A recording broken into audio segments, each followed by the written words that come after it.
Hola camiñantes, aquí Rábade. Aquí esta fermosa ponte medieval de Rábade, antigua carretera de Coruña, antigua carretera tamén a Cospeito, a Villalba, todo eso. Este sí que non era antigo, senón que era moderno, novo, todo o que queráis, o río Miño.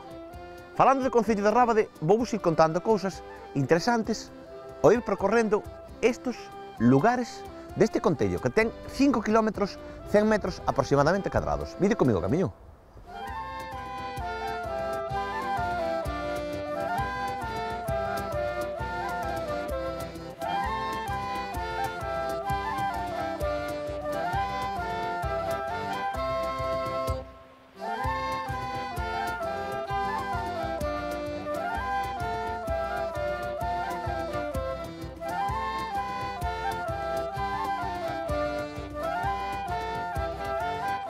Alá polo ano 1925 nacía o Concello de Rábade. E isto sí que non sei cando naceu, pero isto é, porque seguro que pasades no coche e dices, isto que sería, bueno, pois que non o sabeis, a xente joven, isto era un antigo cuartel, que era o cuartel de ingenieros.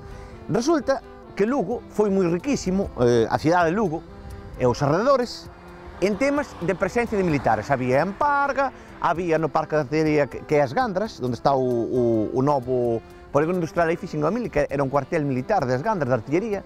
Estaba a COE 86, que estaba onde está o novo hospital, todo eso. Lugo tiña moita presencia de militares, tamén fai moito tempo, pero eso que xa non acordo, na zona do centro de Lugo, ali por onde está pois a zona de Aceña de Olga, por aí tamén había un cuartel militar. Foi moi importante Lugo na presencia dos militares, había cantidad de militares, era tan importante quizás como Pontevedra.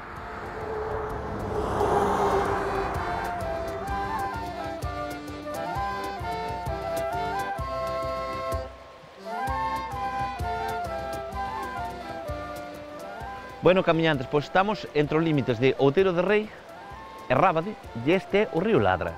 O río Ladra que depois desemboca no Miño, evidentemente, que aí está as terras do Miño que están integradas na Reserva da Biosfera, nunha das máis importantes. A Reserva da Biosfera, Lugo conta con 3, pero un detalle curioso vou dicir, Lugo, a cidade de Lugo, é a única cidade de Europa e supoño que do mundo que está integrada nunha Reserva da Biosfera.